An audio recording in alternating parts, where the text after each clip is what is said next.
Hi guys, Mitch here.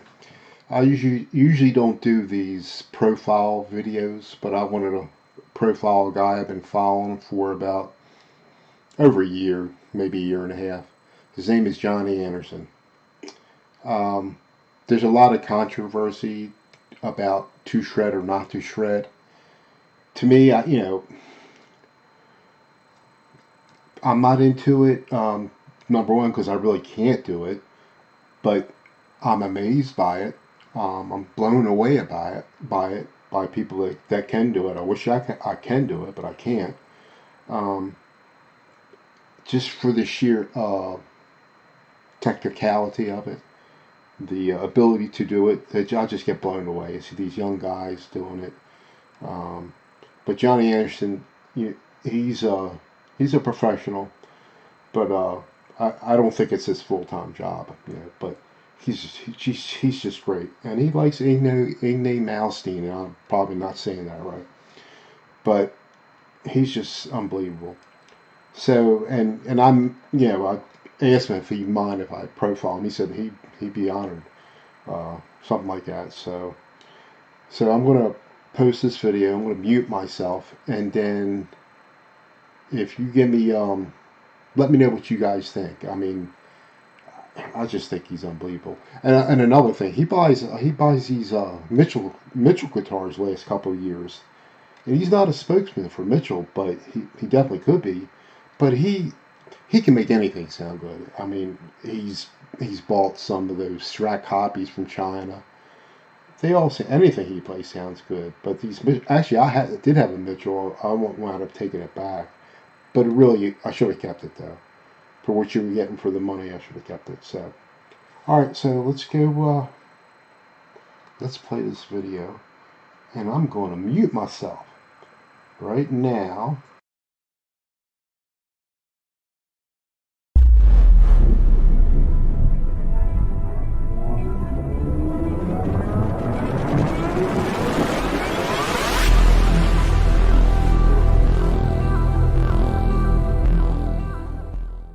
All right, we are back, surprisingly rather quickly. Why is that? I guess it's because I went out and purchased another guitar. I don't really need one. I think this is like 14 or something like that I have now, but the price point was just amazing. So I thought I would just take a dive and see how it turned out. So if you subscribe to the channel and follow the channel at all, you know that I've picked up a few Mitchell guitars over the last couple of years. Have not been disappointed with them. The quality of build for the money especially is amazing. Especially that MD400 is just a beautiful guitar. We just did a review on that, or a demo, or whatever you want to call it. I don't know what it is. I'm talking about a Mitchell guitar video is what it is, I guess. So Guitar Center about a week ago, well, it was Memorial Day weekend, ran a little 3 or 4 day sale where they had up to 40% off on some items, and in some cases 50% off. So this is the MD200. Basically, the body style is the same as the 400, although it's a little bit more of a flat top as opposed to having the contour that the 400 has, which is more like a Paul Reed Smith, really. And these were going for $199, and they had them for $99. And I was like, you know, the Mitchell guitars that I own play fantastic. They sound great. I like the build quality. For the money, again, it's just unbelievable. So I went to the store, and they had two of them. They had the white one and they had the black one. And the white one was just, you know, too many kids have had their hands on it. It was a wreck. And the black one actually played pretty well. But I thought, you know what?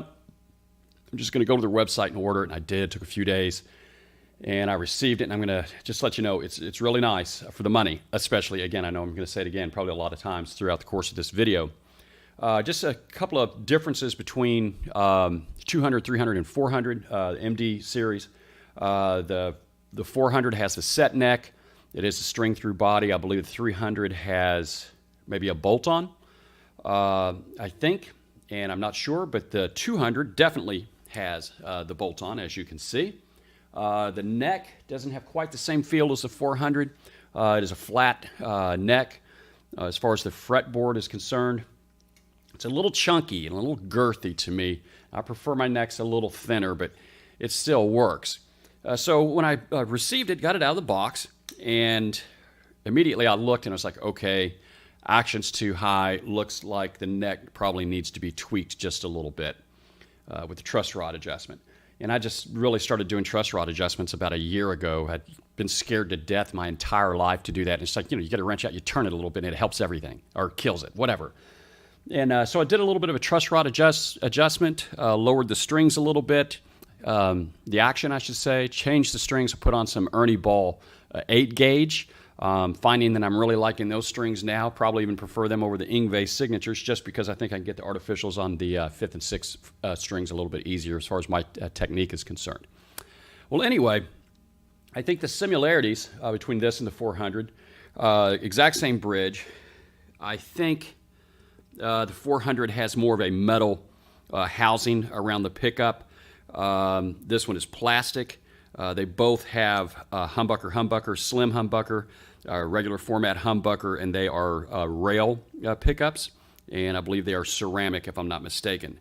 But I don't know if they're the exact same ones as the ones in the, maybe not in the 400, but they are hot. I mean, these things scream, which you're going to hear in a minute. So for $99, it was just like, my God, how can you even buy the parts for a guitar for $99? It amazes me. When I was a kid, which was a long time ago, like I had a Memphis Les Paul. I probably paid $100 for it. It wasn't too bad, but I mean, the pickups were terrible, and it just didn't really play that great. But it was okay. It looked nice. But I think with CNC machines, which have been here a long time, actually, I think CNC machine was first introduced in 1949. Then we kind of see them blow up late 60s, 70s, and now I think they're just so mainstream where everything, or lots of things, are manufactured using a CNC machine. So when you put a piece of wood in and it does its thing, it's going to come out exactly the same every time. And so at the front end of that, whoever Mitchell has hired to develop their line of guitars, I think personally, I think they've done a great job. The playability, intonation, just everything, the pickups being as hot as they are, nice tuners, machine heads, really nice. Just for the money, it's just amazing. And I think with the advent of the CNC machines, it's made everything a little bit better. And also does have the coil tap where you can split the humbucker in the neck position and the bridge position, which also kind of comes in handy, as I don't really like that humbucker neck position. So we can split it, and it sounds pretty good. I guess one drawback is that switch is just a little tough to pull out. I mean, it's not like, impossible, but it's a little tight. Maybe that'll loosen up with wear. And even the 3-way switch is a little tight, but that's nothing. For $99, you just can't beat it. So without further ado, let's just see what the daggone thing sounds like. And we really appreciate you stopping by. Please like, please comment, please subscribe, share with your friends, and tell people about how wonderful it is here at the channel. Well, of course, I'm kidding somewhat. I would like you to share. I don't know if it's that wonderful. Rock on.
Please follow and like John Anderson and subscribe to his channel. I think he's really awesome. See you later, guys.